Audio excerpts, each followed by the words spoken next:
Welcome to the Commentary Magazine Daily Podcast. Today is Wednesday, May 28th, 2025.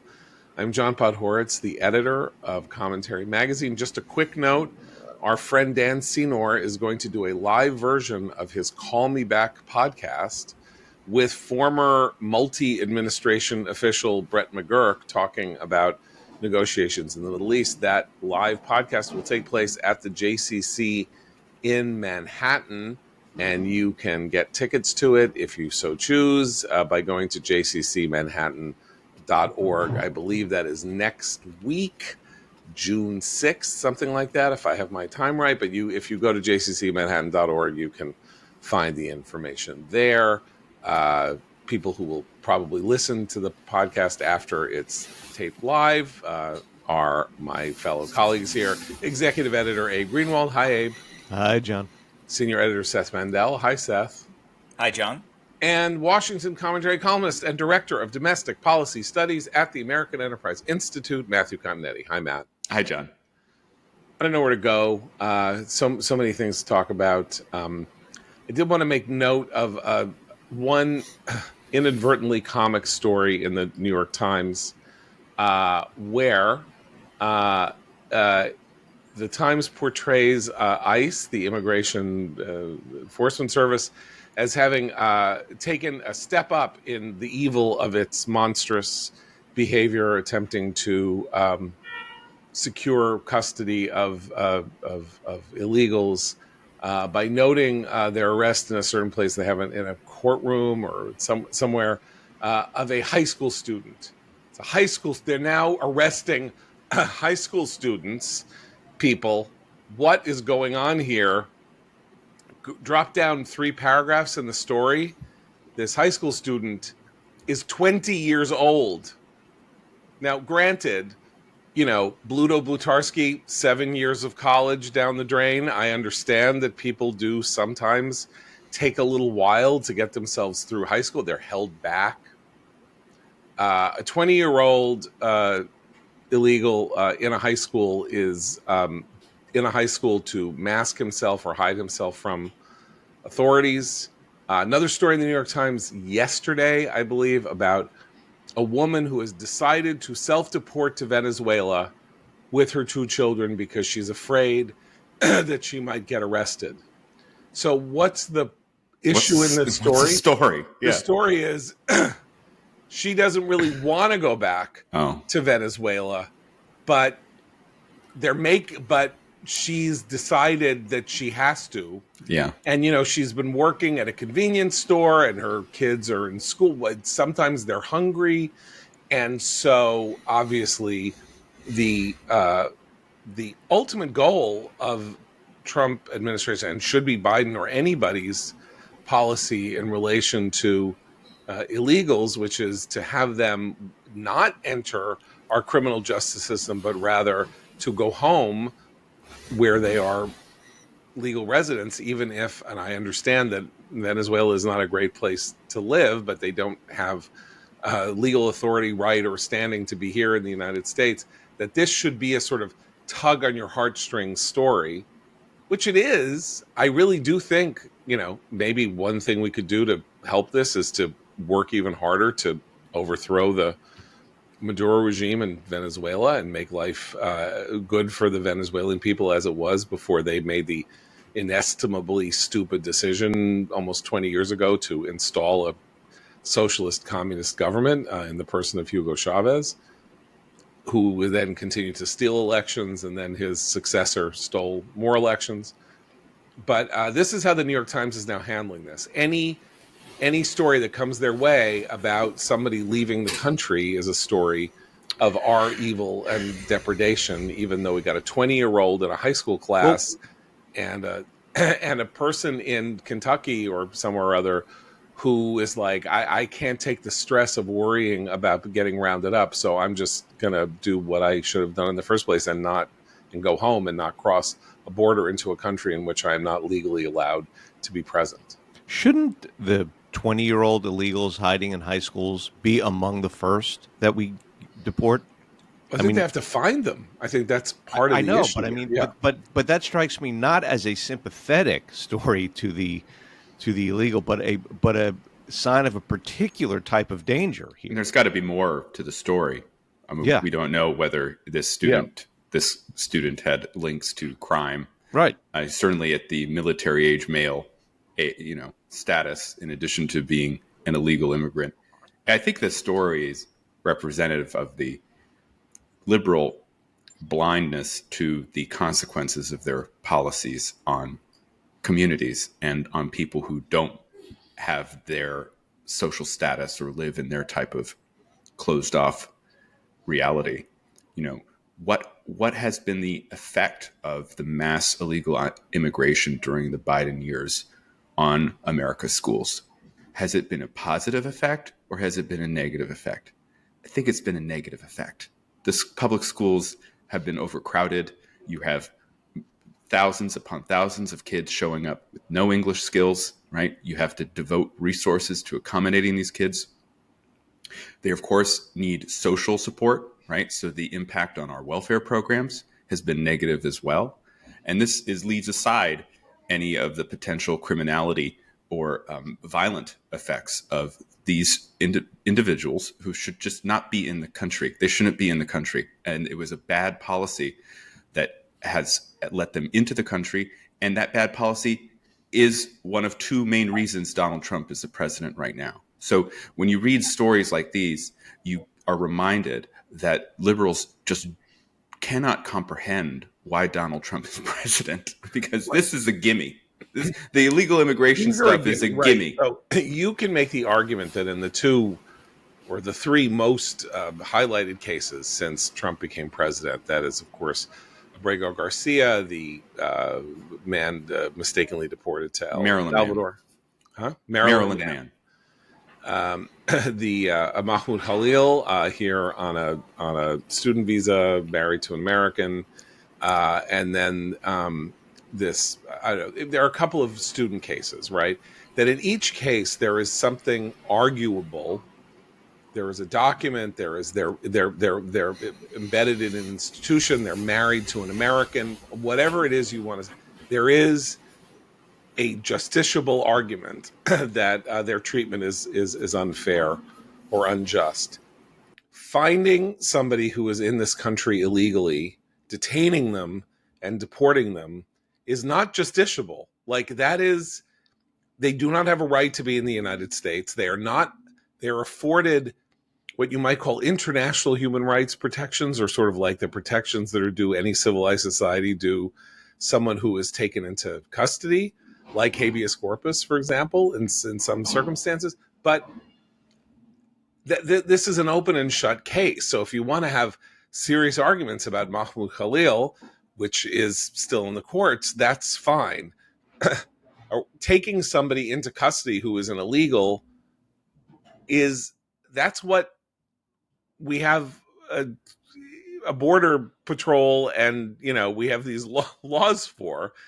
They're not allowed to be here, and so you are allowed to deport them. And what's more, if the message gets to some people that if they get into the system they're going to be deported, maybe they can do it in a time, place, and manner of their own choosing that makes it more pleasant. Like somebody could meet them at the airport with their bags and take them to the home into their home so that they can have a place to stay until they're ready to find employment and work in their home country. May I use this opportunity to make a kind of random reading recommendation? Oh yeah. I have another recommendation for the end of the show, but as we're talking about this 20-year-old high school student, I was reminded of one of the greatest David Grann New Yorker pieces of all time. And you can look it up online. It's called The Chameleon, The Many Lives of Frédéric Bourdin by David Grann. It appeared in the New Yorker in 2008. And it is about a Frenchman, an adult, who spent years posing as a 15-year-old boy. And of course, like all David Grann stories, it's this onion that he kind of peels back layer by layer as you get deeper into the story. But the point of adults, legal adults, being in high school is that this is an inherently dangerous situation, right? And so not only is there just a plain reading of the law that suggests that if this adult is here illegally, he needs to go home. It's that there is social contagion, you know, the danger of him preying on the children that should also alert us to the fact that we don't want this type of outcome. Look, I You know, want to it's make funny, but one. you used to, the joke was always that if you had somebody in a high school that was clearly older, they were a narc, and now it's the opposite.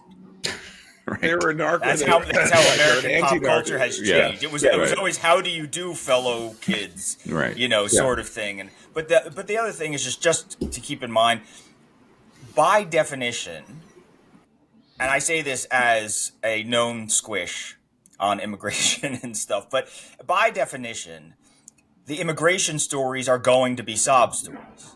That's what the immigration system is largely made up of, people seeking a better life. So it's very easy to see any immigrant story as, a sob story, a sad story for them to have to leave or whatever. They've been through a lot. Generally speaking, that's who's coming here, especially across our border in the South. So, it sort of games the system to say it's true that some of these are very sad, and it's true that they are. That a lot of these people are sympathetic. I mean, I'm sympathetic towards somebody who has tyranny at home and would rather be in America. I have great sympathy for that person. But at the same time, most of the stories are going to sound like this, no matter the righteousness of the decision to deport that person. Matt, you recommended a book last week or the week before last, memoir, a sort of family memoir or an account of. Oh, yes. Thank you for bringing this up because I Yes. want to revise my recommendation. Oh, you do? Oh, you. Well, Okay. just a little bit, but go ahead. But Sorry. so I'm not going to talk about the book in question, Oh, but okay. it dealt with Right. the Galveston Project, which Right. was an effort in the early 20th century to resettle Jews from Europe away from the ghettos of New York and Baltimore and Chicago in particular, in order to alleviate the burden on social services and Jewish social services and community social services with the mass influx of Jews particularly from Eastern Europe. And so a billionaire philanthropist, or what we would now call a billionaire philanthropist, Jacob Schiff, had this idea of relocating Jews to Galveston, Texas, I would call it a beach town, but town on the Gulf of Mexico, and then they would come in the United States from the South and resettle in the South and make their way, and it didn't go well in the sense that though about 10,000 people came in, he had a whole visionary plan for there would be social services and social workers and English classes and all of that. And then none of that really materialized. And these people got off the boat and they were legal. They got off the boat and they were on their own. They were and they were on their own and they had to get off the boat. They had to find food so they wouldn't starve. They had to learn English as fast as possible so they could make their way in a place in which no one had seen a Jew ever. And they needed to assimilate or acculturate as fast as possible for their own natural survival. And this story is an unalloyed American success story.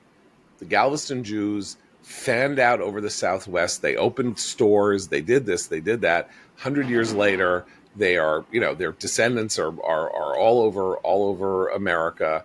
And it's a kind of remarkable story. It's kind of the reverse of what happened with the illegal immigration beginning in the Obama years, which is that people they came in illegally, they were kind of processed and then sent out into a country where they had the possibility of availing themselves of all kinds of social services. They could use the schools, they could do that, they could do all kinds of stuff. And the net result was that we have people who've been here for 10 years who have not assimilated or acculturated at all. They don't speak English. They sort of rely on their children who have been either born here or came very young to be their translators and to like guide them through the system, like 8, 9, 7, 8, 9-year-old kids. And so part of this is also a story of America's changing understanding of what the obligations are of somebody who legally or illegally comes into this country and is supposed to like become an American, basically. And we have this weird system in which these people come to America and they don't become Americans. And They it, remain apart right. and outside, and they are not, and they give a lot of people in this country a very uneasy and queasy feeling about just what it is we are doing for them when they do not appear unless they are picking vegetables or working in horrible factories. And I don't think that that's, not a net contributor to a country in which Americans aren't going to do those jobs. Nonetheless, they are not participating in the American experiment. They are not here because of patriotic fervor. They're here because it's an escape. Or they want jobs. I mean, Yeah, that's not I think bad. that There's nothing right. bad. Well, but there's what's bad is that there's supposed to be a process. There's supposed to be laws that Congress has passed governing who gets into the country and how. And beginning in 2021, the Biden administration just said, "To heck with it," and we had an open border and millions of people crossed that no one voted for and that violated the laws passed by Congress. That there was, the difference between, I think, the immigration in the early part of the 20th century and today. So many of the groups that came in the early part of the 20th century, like the Galveston Jews, relied on community-based civil society networks to not only come over, right, but also once they're here in Galveston, there was a rabbi in Galveston who's a major character in this book, Melting Point by Rachel Cockrell. And you see how the Jewish community in Galveston and then up through Texas and into the Midwest and to Louisiana as well helped the newcomers. Of course, with the growth of government over the 20th century, civil society, community-based organizations are largely crowded out. Now, there's still non-governmental organizations that are assisting the newly arrived, but those are kind of, big NGOs, so to speak, right, that depend heavily on government contracts. It's a very different type of system. And I think that depersonalization has been a negative factor in our immigration debate. The one thing I wanted to say about Melting Point, when I recommended the book, I hadn't gotten to 1948 yet. And the chapter on the establishment of the State of Israel is the worst chapter of the book. So while I still recommend the book, I would just advise everyone to just skip the chapter because it is not sympathetic to the State of Israel, which is strange because, as I said in my initial recommendation, every other part of the book, to me, reinforces the necessity of the Jewish state and its portraiture of Theodor Herzl, even its portraiture of Jabotinsky is very 360 degrees, and so you don't get any politicization. But the establishment chapter, the founding of Israel chapter, is awful and terrible. So skip that part, and also skip all of the reviews by these liberal anti-Zionist twerps who are praising the book because they think that it is actually an anti-Zionist tract, and I don't believe it is. So I'm encouraging ignorance and blindness among our readership and viewership here. But if you want to read the book, read everything but that chapter I just mentioned. Okay, so since you invoked Israel in 1948, we can move on to the main topic of the show, really, which is what I would call the education of Donald Trump, which I think is what we called yesterday's podcast that Seth and I did together, because there are further developments in the last 24 hours, and particularly in the way the media are covering the developments in Trump's developing foreign policy. Israel began distributing food aid yesterday, or not Israel, sort of a private company run by the United States began distributing food aid with the IDF kind of in the background to deal with utter catastrophe should something or other happen and like a mass riot break out or something like that. And the story seems to be that after, as you can imagine, an initial flood of people desperately trying to get food and the site being overwhelmed by the main site being overwhelmed, by the end of the day, they'd figured out an order. They had created a line. They had created a process that needed to be developed in real time because you never know what's going to happen in circumstances like this. There were deceitful and distorting stories about how the Americans were firing guns at people, which turns out not to be true, that the IDF might have been shooting off cannonry, which does not appear to be true. What does appear to be true is that people who, in a panic and desperation, broke through the barriers and got into sort of the central area. The decision was made practically by the people running the process on the ground that they would effectively be rewarded for having done it this way. Like, the only way to really calm it down was let them take their bundles and go. And these bundles are very serious food packages.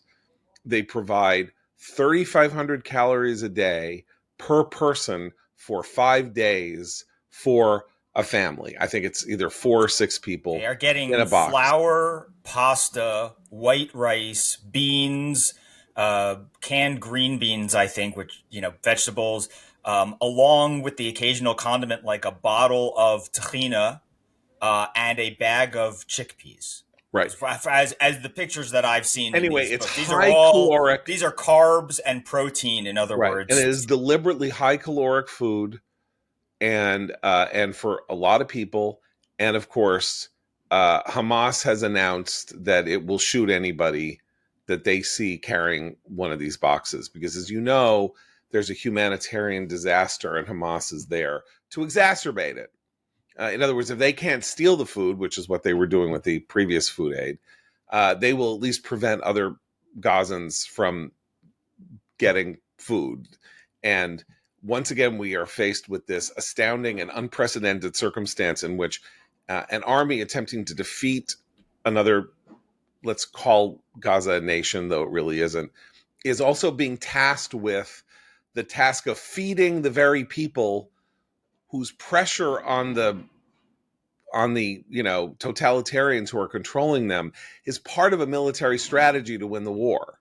And so it's now been more than a year in which Israel's ability to bring this war to a speedy conclusion has been complicated, made more difficult, slowed down, and indeed made more deadly by this demand that Israel be the feeder of this society that sought basically to overrun the south of Israel and create possible conditions for a full-scale war in which not only would they come in from the south, but Hezbollah would come in from the north and catch Israel in a pincers movement. People seem to think this was not a serious strategy.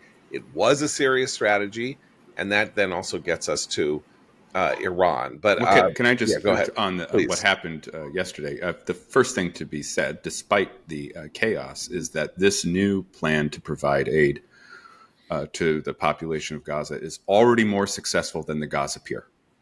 We should just keep in mind the Gaza Pier, announced by Joe Biden in the State of the Union in 2024, and which never provided a single piece of aid to the people in Gaza. So cost $350 million, and there were 60 casualties. Yeah, 60 American.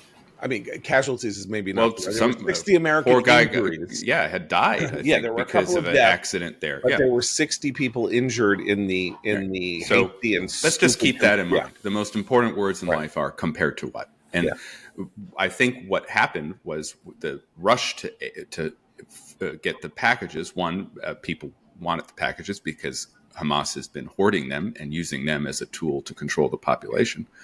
But two, remember, these sites are in controlled spaces. So I heard a complaint this morning. So, you're not, the UN used to check the names off. Well, sure, that's if the convoy got to where it wanted to go to begin with. But remember that these are being distributed in places that the IDF has operational control over, which is part of the point, which separate the population from Hamas. And so I think that this is, despite a chaotic first day on two of the sites, the other two sites are fine, actually shows some promise to begin to separate Hamas from the non-Hamas elements of the population, such as they are. And that's the second point I want to make, which is, remember, this is happening amidst rising protests among the Gazans over Hamas rule. So the people should be invested in this plan, right? Because if you can remove one of the main levers of power that Hamas has over the population, which is aid, right, and remove aid from Hamas, then you are actually creating the conditions where the war could be resolved more quickly. To give you a sense of the mindset that Matt is talking about, I want to read to you from one of these bylines with 250,000 authors in the New York Times, which is now taken to evading responsibility by providing a single byline for which. Oh, it's the worst trend in journalism. The more bylines on a piece, my new rule, the less you need to read it. Right, but the more bylines there are, that means the less you can say, I'm really annoyed by so-and-so's piece in the Times because it was biased. It's like, well, I didn't write that paragraph. Patrick Kingsley wrote it, that. But here is, in the middle of the story about the distribution of the aid yesterday, here is the quote from the New York Times. Israel has said it was blocking aid from entering Gaza to prevent it from reaching the hands of Hamas. I like the Israel said formulation. Like, it actually has a real reason for blocking aid, which isn't to prevent it from reaching the hands of Hamas, like to kill babies, because, that's the blood libel. Under the new plan, aid is being distributed at sites the foundation, this is the private foundation that's distributing the aid, has set up in coordination with the Israeli authorities. Here's the paragraph that you got to just breathe in. But the plan to have the Israeli military stationed at a visible distance from the sites has drawn an outcry from humanitarian organizations. Critics say it puts Palestinian civilians at risk of more contact with Israeli soldiers. I believe that even the Palestinian civilians, being civilians, unarmed civilians who are not members of Hamas, being in contact with Israeli soldiers is not a threat to them. The threat to them is from goons from Hamas who will shoot them in the leg if they say, I want to go over there to get some food. Note that now we have lowered the Israeli war crime level to Israeli soldiers in an area that they are now attempting to occupy almost completely in order to bring the war to an end. They are showing chutzpah by getting anywhere near Palestinian civilians. This is a war zone. Proximity is the new war crime. Proximity is a war crime, exactly. So you forgot lines. Which lines? There were a lot of very troubling pictures posted yesterday at the distribution site of people lined up to get the food, and this was very worrying because at one point there were 4 lines, and people were pointing out that this was exactly what it looked like at Auschwitz. 4 lines of people waiting to pick up a box full of food. But lines now is the new war crime. Lines. But it's also, Hamas wasn't just against the idea of these aid distribution sites. Hamas was actively trying to disrupt them yesterday. I mean, the reason there was, according to those on the ground, the reason there was a rush at one point was because Hamas tried to stop people from getting to the outer perimeter of the distribution site. The outer perimeter is where there's IDF security, and inside there are Americans doing security and handing out the aid, right? So Hamas is trying essentially to set up what can only be described as a checkpoint. I mean, that's what it is, essentially. And they rushed through it yelling F Hamas. There are videos of Palestinians. They're not shouting F Israel when they rush through. So there's important context here, too, even for the chaos, which was the word that everybody used in its headline, of what happened yesterday. That's one. The second thing is that Hamas announced that they were going to be setting up aid distribution sites to compete. Now, what does that tell you about the presence of food in Gaza before anybody brings any additional aid in? There's enough of it. If Hamas can compete with boxes of flour and pasta and white rice and vegetables. The food is there. It's in Hamas's hands. And everything that people have been saying about that so far in defense of Israel's decision to restrict aid has been vindicated. It's as simple as that. This aid distribution system that has now been put in place has been put in place basically as part of a goodwill effort toward the United States by the Netanyahu government. Rubio and Witkoff and Trump himself and said, and I believe Bibi said in a speech, senators, friendly American senators, friendly to Israel, said, we can't see famine pictures. Help us figure out how to do this. And so this system was put in place as essentially as an effort not only to help feed the suffering Gazans, which I'm sure many Israelis, of soft heart would like to do because they don't want to see famine either. But, trust me, like that is not the main reason that they would be doing this.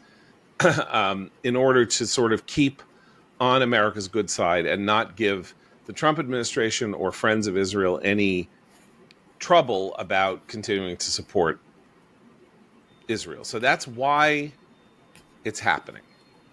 And apparently 6 hours of difficulty were resolved by the end of the day, and some, 462,000 tons of food were just some enormous number of amount of food was delivered by the end of the day yesterday. And apparently the things I've seen this morning suggest that at least the two functioning sites, and there may be a couple of others opening, that the process is now orderly and controlled. So that's one thing that we need to say, is that this is being done not as part of Israel's strategic plan to get this war over with, get the hostages home and defeat Hamas, but to keep its relationship with the Trump administration as friendly as possible. And that now brings us to point three. Go ahead. Oh, sorry.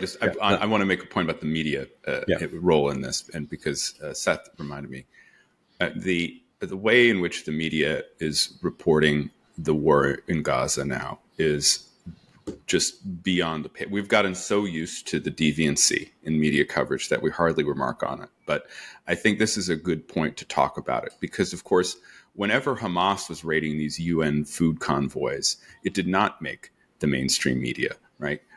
It took a while before even the Gazan protests against Hamas were being mentioned by the media. All those UN figures that Seth debunked on the program last week about the famine, those are repeated without any scrutiny at all in the major media of the United States and I assume the BBC and other Western media organizations. What happened here yesterday, the NPR, which of course sued the Trump administration to retain its federal funding yesterday as well, NPR just simply said, well, Hamas said 3 people died and 60 plus people were injured. Again, quoting Hamas, a genocidal terrorist organization, without any mention of who Hamas is, what it is responsible for, and why it shouldn't be taken seriously. And my point is the fact that we have returned to a place where the terrorists are put on the same footing as the Israelis and the Americans, and the terrorist claims are repeated without any incredulity, is the acceptable liberal edge of the sewer of opinion that feeds the atrocity that happened in Washington, D.C. last week. And so as much as we're used to it now, that we hardly even talk about it, we should continue to be ashamed and disgusted by the behavior of the mainstream media in repeating the Hamas lies.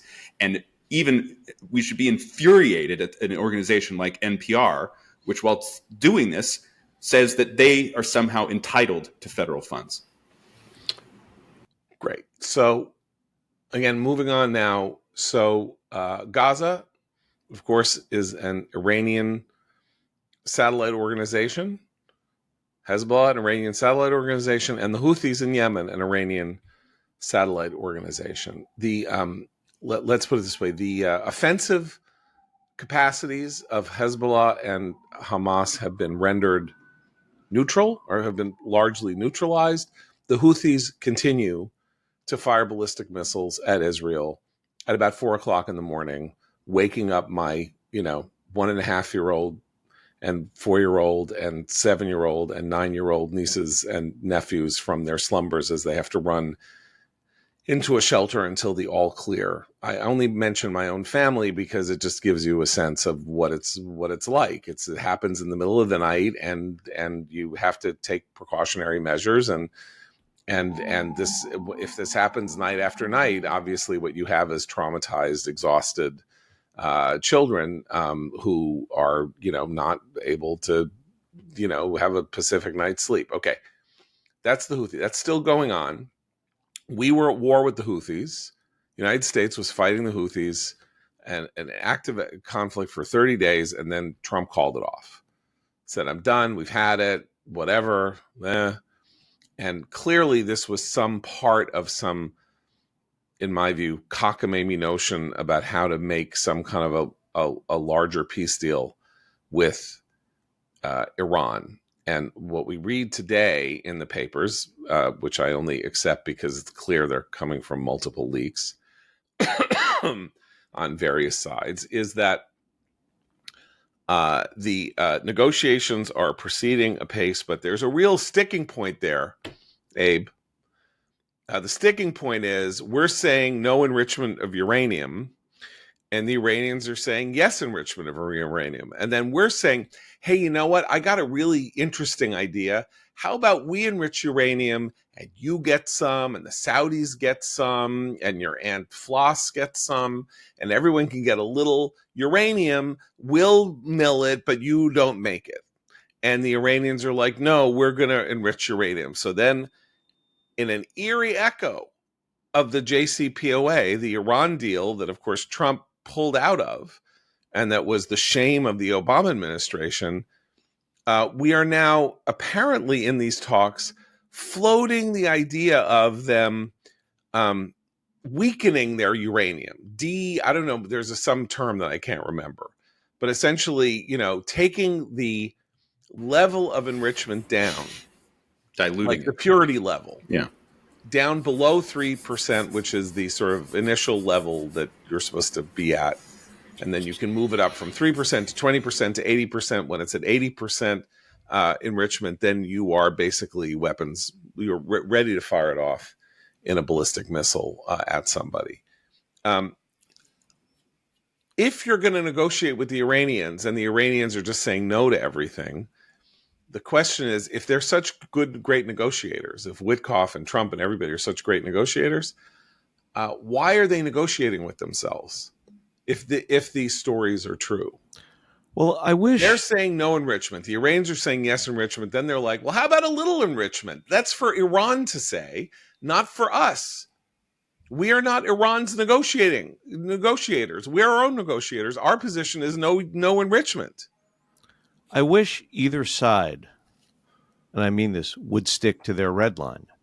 If the U.S. would stick to its red line that there will be no enrichment, then there'd be no talks. And if the Iranians would stick to their red line that there has to be enrichment, they will not stop enriching, then there would be no talks.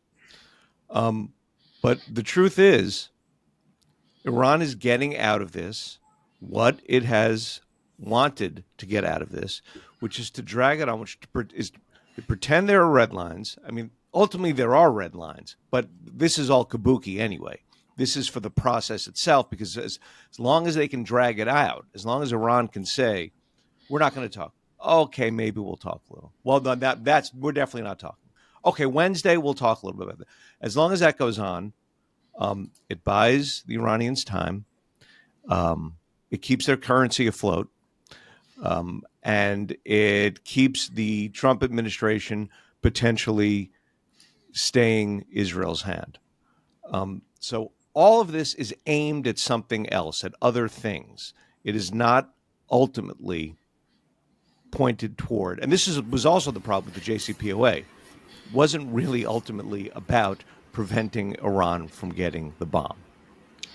So this leads us to the question of whether or not Trump is a paper tiger, whether or not he roars and the roaring means nothing. Because, of course, the American negotiating position is no enrichment or else. And the or else is there are two or else's, one of which is incredibly crippling and severe sanctions, far beyond the ones that we have already put in place, or a strike to destroy their facilities.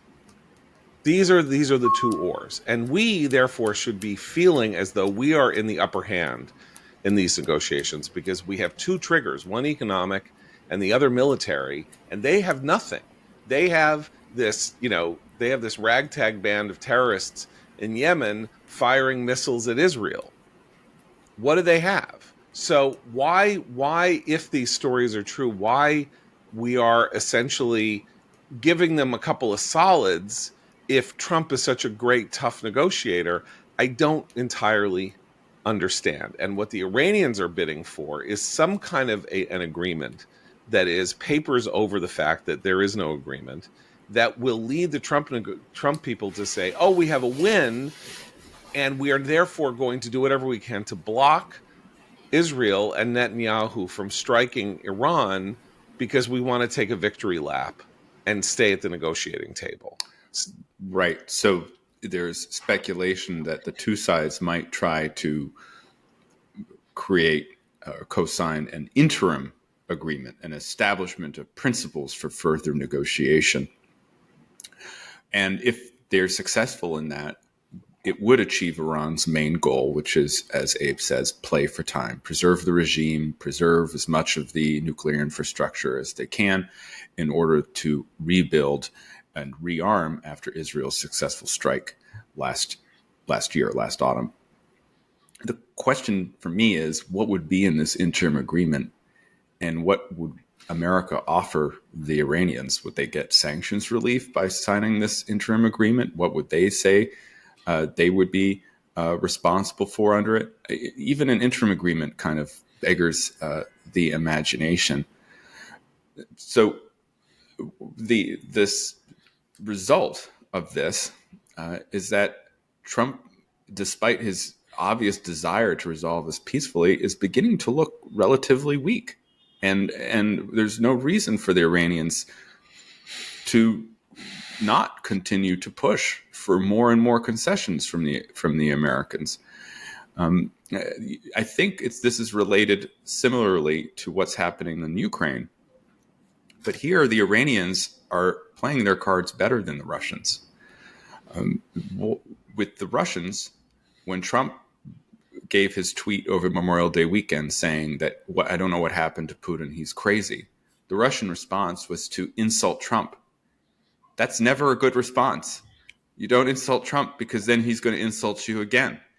And so the chances now of the sanctions bill has 82 co-sponsors in the Senate on Against Russia passing is actually rising, whereas the chances of us doing something to finally end the threat from the Iranian nuclear program is decreasing. Why? Because the Iranians know how to play the West. The Iranian psyop is just amazing. On the one hand, they convince everyone in the American military upper brass that they are this huge military threat, and that if America were to bomb their nuclear infrastructure, that somehow we would be facing a massive scale war in the Middle East, which just to me seems incredible. While at the same time, they're the smooth talking diplomats get there and say, well, we can all come to an agreement and let's understand here. We want peace and Trump is being so good. How the West has been played time and time and time again by the Iranian regime since it came to power in 1979. It needs to be the subject of a massive study. I'm talking psychiatrists, neurologists.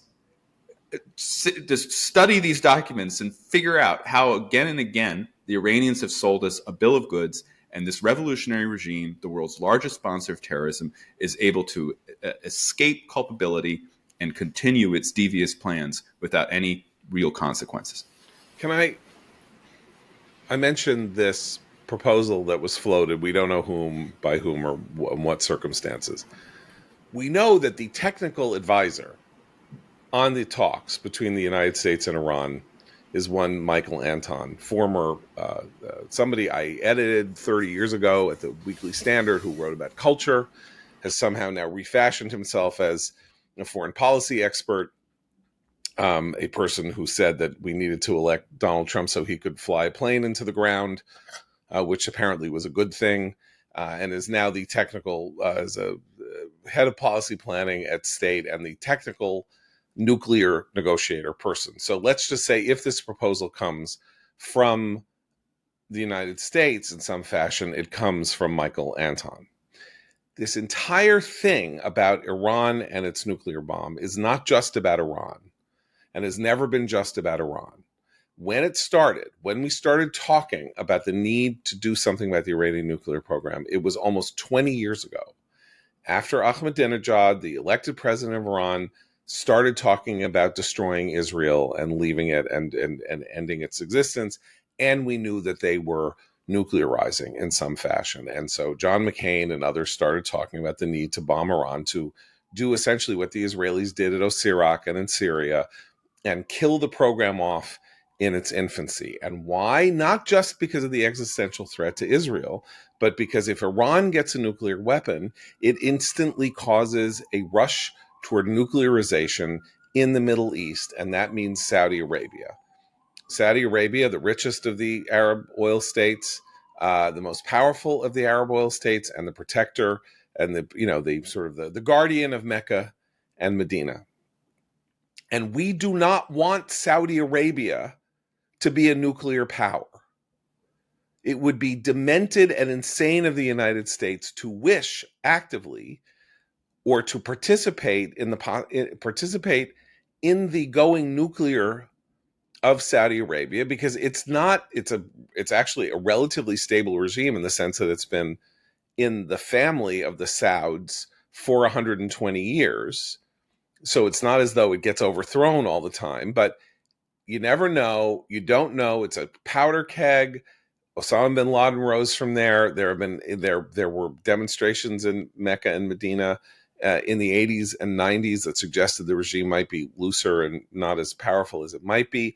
We want there to be no nuclear weapons in the Persian Gulf for the safety of the entire planet, and to protect what remains the lifeblood of the world economic system until we can develop fusion, right?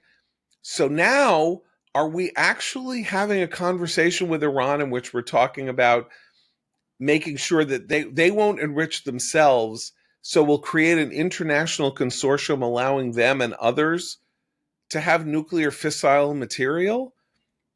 That is insane. Now we're getting into like not only bad negotiating, but like geopolitics of a nightmarish fashion. We are introducing the prospect of nuclear instability into a region that has been nothing but trouble for the United States for the last 50 years. We've involved ourselves in 3 wars in the region. We have had countries take over other countries in the region. We have had massive civil wars in the region, and we have this genocidal effort to destroy the one Jewish nation in the region. We want that place as less threatening militarily and like in geopolitical terms as it could possibly be. And now we're talking about helping them nuclearize? That's what we want. And the Trump administration is divided, but the groups that are in the assent in the Trump administration want us out of the Middle East. And I think JD Vance, this is a great way. Vice President, a great way to get us out of the Middle East is to have the Middle East go nuclear. That's what they think. JD Vance gives Dome, this right. It's supposed to say we'll have Golden Dome in Greenland. I know we've always preferred to have no nukes, but hear me out. What if everyone had nukes? That's right. The current in some of the you might call it Vance wing of the Republican Party.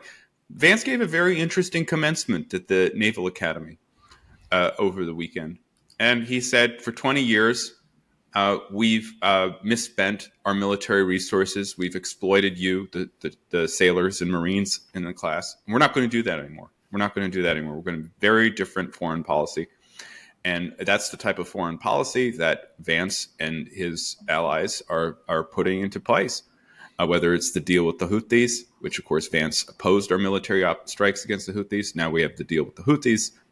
Israel doesn't have the deal with the Houthis. We have the deal with the Houthis. Whether it's the negotiations with Iran, whether it's Trump letting himself be tapped along by Putin in Ukraine. This is the restrainer wing of the GOP at work. Here's the issue. There is another wing, the peace through strength, underlying strength wing of the Republican Party, and that's in Congress. So the restrainer wing might be powerful within the administration, but the peace through strength wing still has major footholds in Congress and including the Senate. And any deal, interim deal, real deal, any deal, if it happens, will have to go through Congress. And you're already seeing calls from senators saying so. And I think that just as Trump understands that he is going to have to placate the Republican opinion in the Congress, which goes along with a whole lot of domestic stuff because they agree with what Trump is trying to do. But on foreign policy, that still seems as though they're not going to be just easy to roll over. And until that happens, I'm going to continue to say that there are still real differences between the Republicans in this Congress and the Senate, and then Vance and his folks in the administration. You know, I just want to make a larger point here about Trump's foreign policy. During the Biden presidency, we observed rightly that the disastrous withdrawal from Afghanistan, Biden's easing of sanctions on Iran, these things invited global bad actors to test us and worse and invade and cause chaos because we projected American weakness. And the Trump administration came to office criticizing that, along those lines.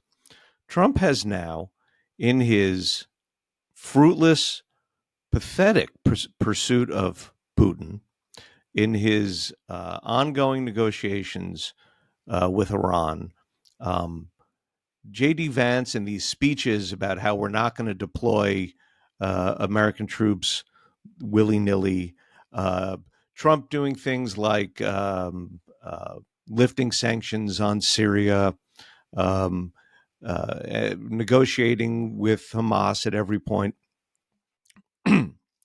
He has now projected a kind of weakness of a different sort, all on his own, that has given adversaries every reason to continue to think that they can play us now. This is a sort of momentum that our enemies have. And now. China's watching. I mean, right. That's the big one, right? China's watching. We have this report just in the past few days that China is able to switch from its current operations to offensive operations against Taiwan at essentially a moment's notice now. And so when you consider what's happening or what has not happened yet, but might happen in East Asia, and then you think about what's happening in Europe with the NATO preparations and worries that there might be a second front that Putin is planning while he continues his wanton destruction of Ukraine. This administration, which came into office wanting to prevent World War III, right? Quiet the two regions that are already on fire when they came in, and then foreclose the possibility of the third front opening in the Pacific. That was the goal.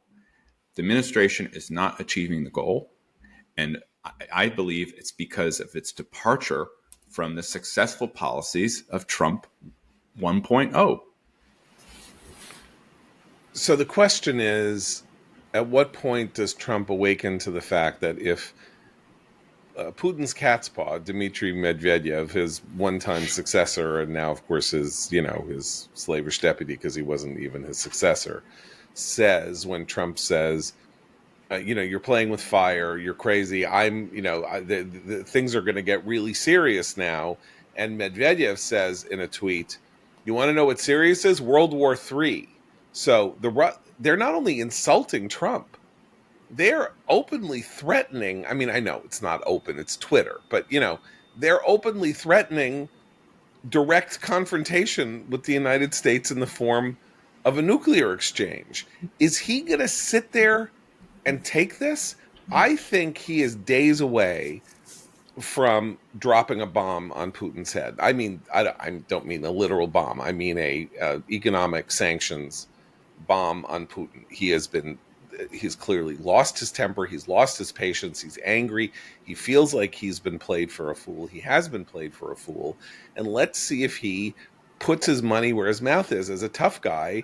And he's not just going after neurasthenic Harvard deans, which I'm all for, but actually goes after people who have, in their power, who are causing worldwide global instability and an absolutely horrific, generationally monstrous war, and saying no, stop it. Just like he can say no, stop it to Iran, and he could say no, stop it to Iran by giving Israel a green light. I mean, that's the question of the next 6 weeks: is his self-image as Mr. Peace going to give way to his self-image as Mr. Peaceful Strength or tough guy? Yeah, Mr. Strength. Yeah, and we would imagine, given his history, that the latter is more attractive to him than the former, but we don't really know yet. No, I mean, he seems really bent on getting a Nobel Peace Prize. I mean, he really he thinks of himself now as a dove. And that will never. The thing is, whoever is whispering that in his ear, it will never, ever, ever happen. And that will happen when I win a Pulitzer Prize. And so if I were he, I would stop. If he's thirsting after that, they will never give him one, and he should stop looking to them for validation. He should also remember how angry the Obama himself was when he got the Nobel Peace Prize, because it created far more headaches for him than the last thing he wanted to do was have to go out and give a speech explaining why he had been nominated before he took office for the Peace Prize and have to sort of legitimize it. But also, I think the reason that it's significant that Medvedev puts this out in a tweet is because he's speaking to people that Matt mentioned earlier within the Trump administration, which is that there are this segment of the right, of the Republican Party, the retrenchment segment, whatever we want to call them, they like to be able to warn of dire consequences for us focusing on the strength part of the peace through strength. They like being able to say, well, you want World War III. That's what you want. That's what you're gunning for. Medvedev is, I mean, these are the Russians just kind of feeding lines in a way to people, and there are people who are highly receptive. Again, as Matt said, there are people highly receptive to that line in the Trump administration, and this is, I think, a way of him to remind them. It's like holding up a cue card. It's like, here's where you say we don't want World War III, right? That's part of what this sort of information, strategy is. Right. Okay, Matt, you got a recommendation? Yes, thank you, John. I do have a recommendation. This is a book that I wholeheartedly endorse you read every chapter of, and that is the new memoir from Dave Barry, Class Clown, the memoirs of a professional wise ass, how I went 77 years without growing up. First thing to say is I can't believe that Dave Barry is 77 years old. The second thing to say is for anyone who has ever read a Dave Barry column, this is a special treat. The Pulitzer Prize winning, speaking of prizes, Pulitzer Prize winning comic writer, humorist, longtime writer for the Miami Herald's magazine and syndicated columnist, book author. My favorite writer, probably the writer who made me want to be a writer when I first started reading him at age 7 or so in the Washington Post, and then picked up his first books. He finally wrote a memoir talking about his life and career. And it's a treat from start to finish. The one missing piece is he hardly talks about his writing and how he is able to sustain such a level of excellence over so many years, 50 years now, basically writing. You get a little hint of it when he talks about actually his career. It's 7 years he spent as a business writing consultant, traveling across the country, teaching writing to corporate employees. And in that few pages where he talks about that part of his life, he mentioned some of the rules that he would teach these workers. My favorite rule is don't mutilate your verbs. Always make sure the verbs are used properly, right? Another way of saying get to the point, and uses the active voice rather than the passive voice. But there's something about Dave Barry's writing, the way he can string us along in a sentence to that culminates in a joke, or the way that he's able to use kind of tricks consistently. His great line, I'm not making this up, which he's used again over half a century, but it still makes me laugh. That is still something of an ineffable mystery, but why complain? Just enjoy the book, Class Clown by Dave Barry. I am reading it myself. Something he's really good about is getting you to laugh throughout with jokes, with repeating jokes. I love the fact that his repeating jokes don't really get old. And my favorite was when he wrote his History of the World, how he understood that one of the chief obstacles to learning world history is all the dates. And so, how do you remember the dates? It's like, well, I remember my daughter's birthday. And so everything in the book happened on October 7th of that year. And it's like, and then they signed the Declaration of Independence. On his and they wrote the Constitution on October 7th, 1776, on and on, like that sort of thing. And it never really gets old because all he has to do to make you laugh is just say that this, and then the French Revolution broke out on October 7th, the 18th, whatever. And it makes you laugh anew because you're in on the joke. He's good at that sort of thing where you sort of walk along with him. I'm reading the book as well. I got about 100 pages into it last night. I'm just going to read one paragraph, which makes both of your points perfectly. This is the beginning of chapter 2, School. I began my education at Wampus Elementary, a public school that is still in operation, educating the youth of Armonk, New York. Wampus comes from the Native American word wampus, which means, as far as I've been able to determine, wampus. So just the ability, he understands the rhythm of a joke.